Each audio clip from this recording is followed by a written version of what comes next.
One of the things that's difficult is there are the unknown unknowns. We just don't know what's going to be coming down the pike in 6 months. I also want to make sure that I don't get locked into them, right? I really think that I want to be looking at a diversified portfolio, being in charge of my own data, not having somebody else own it.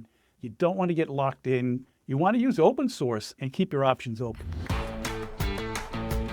You're listening to the Sticky CMO, the podcast for marketing leaders who want to become indispensable. Let's jump to the conversation.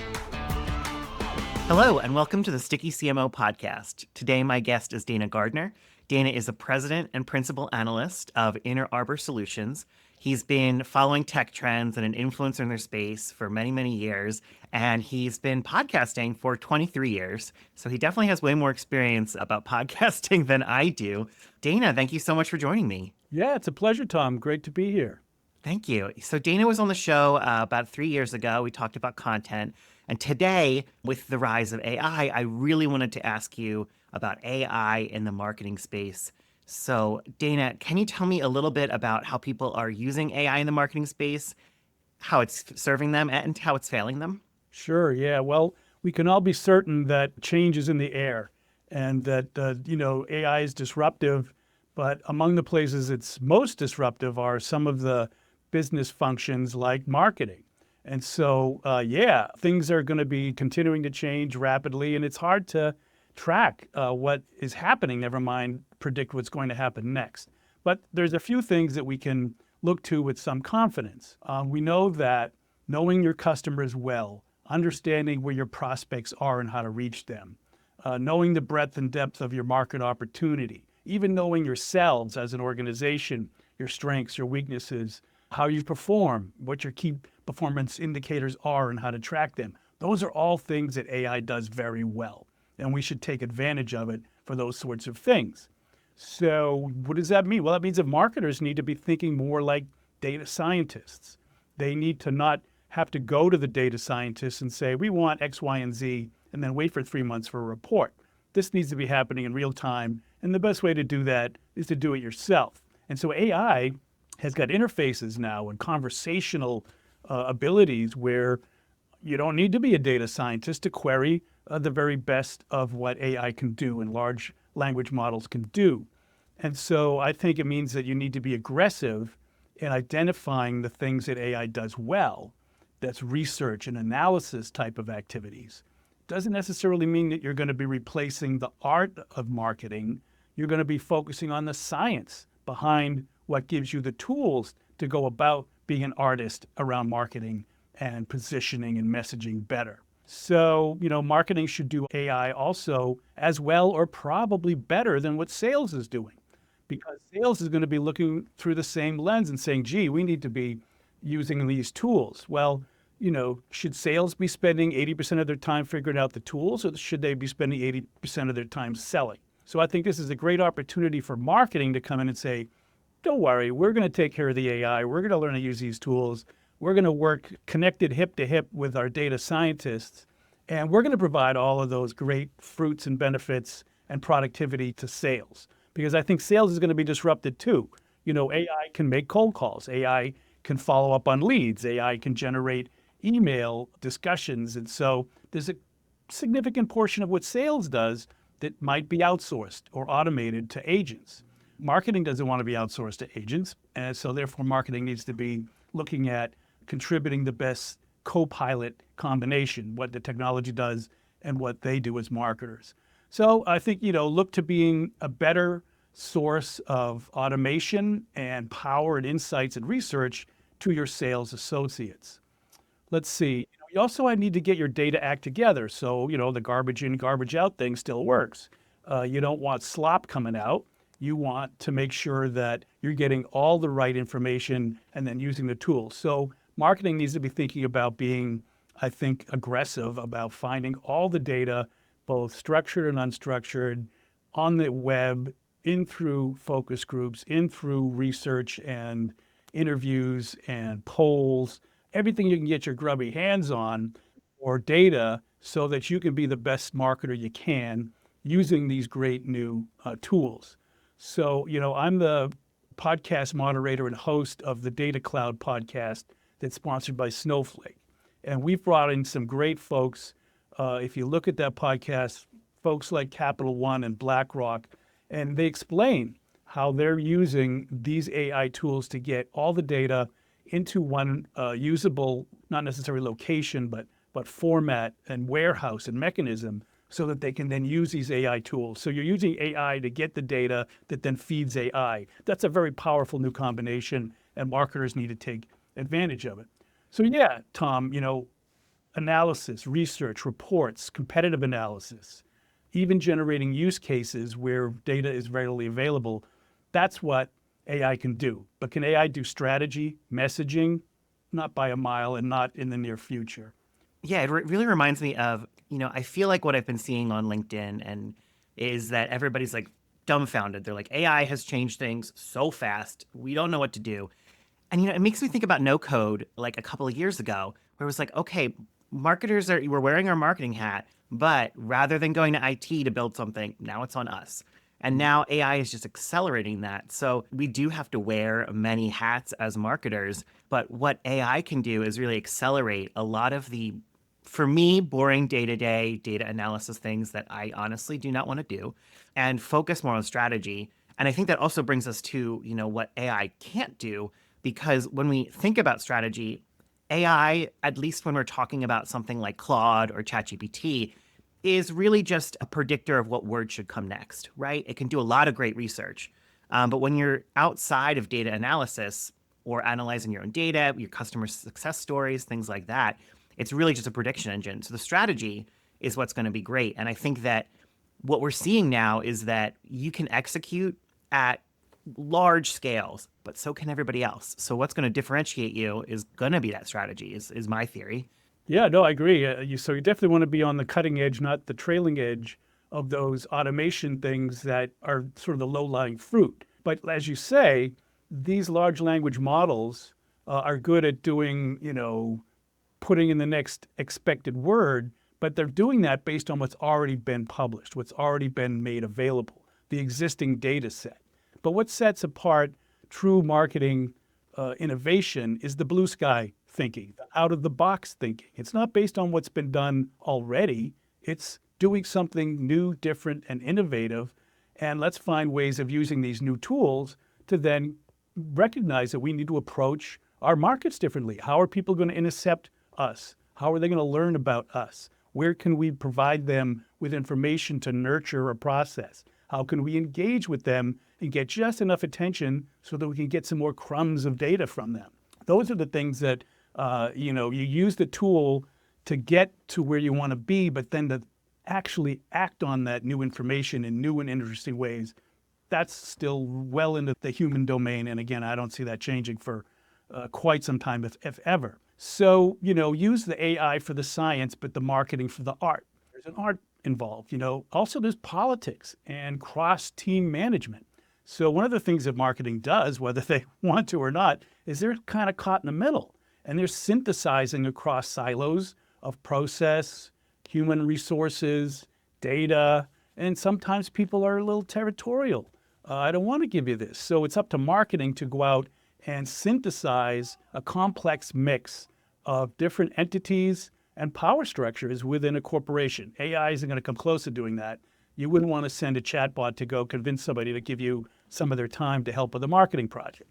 So, strategy, fulfillment, logistics, HR, these are all things that marketing is at a catbird seat in the center, and they can manage and improve these, make it a whole greater than the sum of the parts. AI can't do that. Yeah, I also feel like it's such a, what you're talking about data, and then you're also talking about people management. Marketers can't just be IQ and they can't just be EQ. Like, we got to do both now. I think that's always been the case, but I feel like now, especially with the geopolitical climate and how companies are doing layoffs and then mass hirings and all sorts of things, people are scared. And so marketing to get the data, the resources, the pieces that we need, we also need to be very, very sensitive to our colleagues and coworkers and how they're feeling. Absolutely. So it's perceptions, it's feelings, it's emotions. The machines aren't going to be able to pick up on that, and we wouldn't want them to. So yes, we need to understand what the risks are, what the perceptions are, how you as a business can head off perceptions given the current zeitgeist. how your company could be construed in one way that you don't want, and you need to understand how that works, how the human mind comes up to conclusions. So this is all well within the organic wetware, if you will, and not something you're going to outsource to an LLM. So you need to make AI a member of your marketing team, true, but perhaps they're only an intern, right? They're not at the head of the table. They're not the highest paid person's opinion. There's a reason we have people that have been doing this for many years and have experience that can draw on that, not just scrape what comes off the web and make some decisions based on that. So, Tom, there's an old adage that says, I know that 50% of my ad spending is wasted, but I don't know which 50%. And with AI, we're at a point where I know that 25% of what AI tells me is wrong, is an hallucination. I just don't know which 25% it is. So we can't just outsource to AI without a lot of oversight, especially when it comes to issues about brand, our company's perception in the market, how we deal with major customers. This requires hand-holding, savvy, and intelligent self-awareness to be emotionally intelligent. And we're not going to get AI to do that anytime soon. So getting back to content, content is king, but quality trumps quantity. And that quality needs to have a human editorial overview and constant reviewing, because again, we don't know what 25% these AI bots are making up.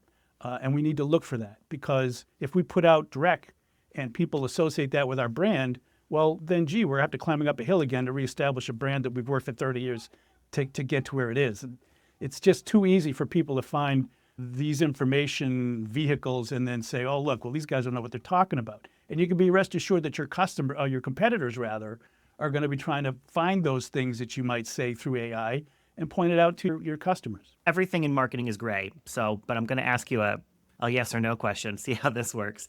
But AI generated content, is it keeping marketers stuck, or is it helping them stick in the minds of their audience? You want a one-word answer?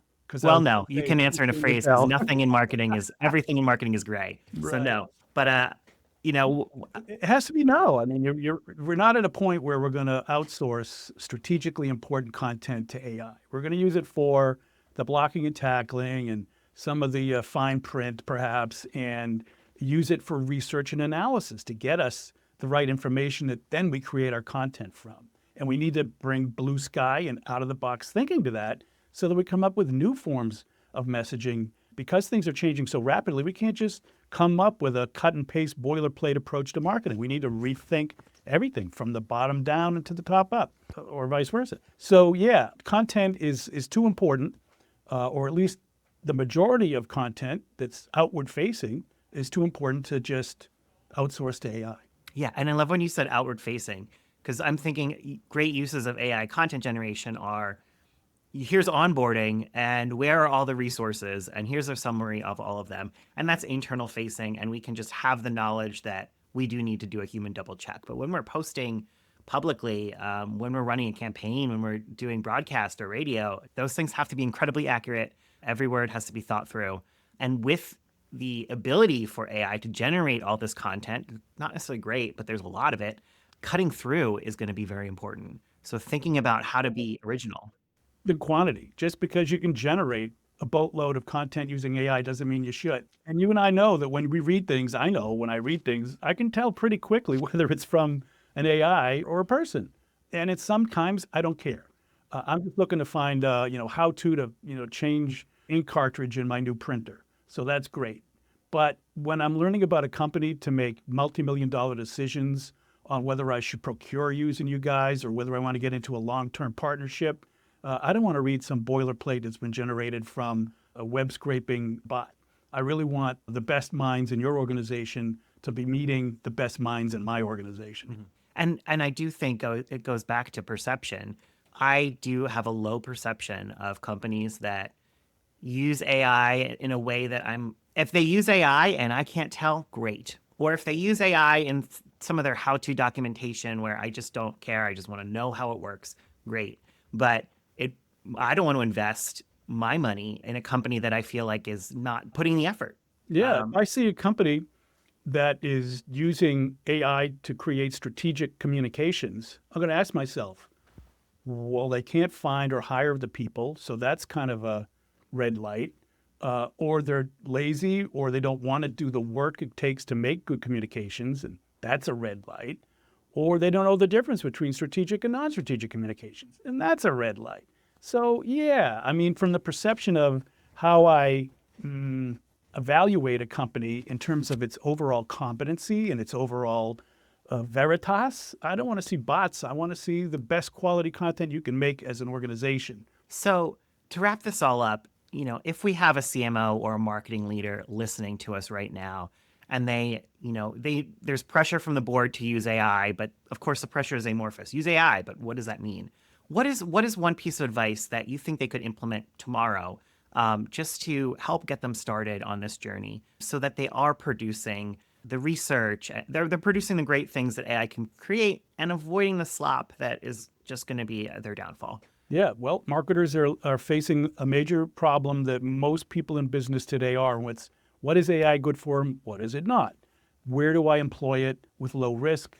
And where do I avoid it where the risk is too high? At the same time, you can't avoid it. You got to go through it. You can't go around it. So you have to learn AI, experiment with it, ask your people to try it. And by the way, there's going to be pressure from your bean counters, right? The office of the CFO is going to say, why are you increasing your marketing budget? Why aren't you using AI to cut it by 20%? Why don't you outsource this thing to a bot? And you're going to have to come up with an answer, because the bean counters have got this idea that, gee, I'm going to be able to lay off people, and I'm going to be able to reduce the software apps that I'm buying and spending. And gee, look at all the great ways I can save money using AI. That's what the CFO has been tasked with. And he's going to come in and he's going to scrutinize your budget. So you need to be ready. The CMO needs to be ready to have that conversation with the bean counters about, no, we might actually have to spend more money in order to engage with AI properly. And it's better to do it right the first time. We need to crawl, walk, and run. We need to invest in AI before AI is going to cut costs for us. It's not just a cost cutting, it's a building out new capabilities, and that generally costs money. Hey, especially AI, because it costs money way more than other forms of IT used to cost money. We used to have Moore's Law, which put wind in our sails of being able to do more at less cost over time. AI is telling us it's going to cost more to do more over time. That's not always been a winning, or we're not used to that in IT. We're used to costs going down and productivity going up. So these conversations need to happen. So with that, that you're going to get pressured to find ways to use AI to cut money, not increase your capabilities. You need to make yourself the go-to AI-assisted market and customer research force within the organization. May the force be with you and not sales, because sales is going to go to that same bean counter and say, what are you paying marketing for? They're not doing it. Give the money to us. I think sales should be sticking to sales personally. But so you need to think about, as a CMO, positioning yourself as the go-to place for AI-assisted marketing, where you have the art and the science together, synthesized. You need to get all the data you can and own that data. That's a key part of this too, is say, well, we're the marketing organization. We have access to all the data. So shouldn't we be the one that's using that data to make the right conclusions and then pass that value on as a service to other parts of the organization, including sales? So emphasize the art of marketing, let the AI do the science, be in charge of the mix, be in charge of the value add. So 1 on 1 equals 3 when marketing is involved, and push back on the bean counters. And even the data scientists who, let's admit it, they're great at data science, but they're not necessarily good at branding, positioning, and understanding market opportunity and how to compete against somebody who's also trying to outmarket you, even if they have lousy products. So those are some of the things that come to mind about what CMO should be thinking about in the near term. Awesome. Thank you, Dana. Is there anything that we should have covered that I missed? Well, it's not easy. Let's face it. One of the things that's difficult is there are the unknown unknowns. We just don't know what's going to be coming down the pike in 6 months. We know that there are hundreds of billions of dollars being invested by very powerful, capable companies. I also want to make sure that I don't get locked into them, right? So just because I have a major CRM or Salesforce automation vendor, and they're all of a sudden jazzed about AI and they want to bring AI to me, I don't think I want to get locked into an app provider or a cloud services provider or a storage services provider for my AI. I really think that I want to be looking at a diversified portfolio, being in charge of my own data, not having somebody else own it. So you need to be recognizing that there are unknown unknowns. You don't want to get locked in. You want to use open source thinking. How do I have a diversified portfolio and keep your options open? It is so hard to predict, and everybody is investing so much money and time and researchers. I mean, Meta is paying a significant amount of money to bring in AI researchers. So yeah, you definitely want that interoperability and the ability to go with the best model. Well, thank you so much, Dana. This has been incredible. And yes, folks should listen to the Snowflake podcast. Where could they find that? Yeah, just Google search the Data Cloud podcast. And there's some really great insights about people that are using AI advantageously.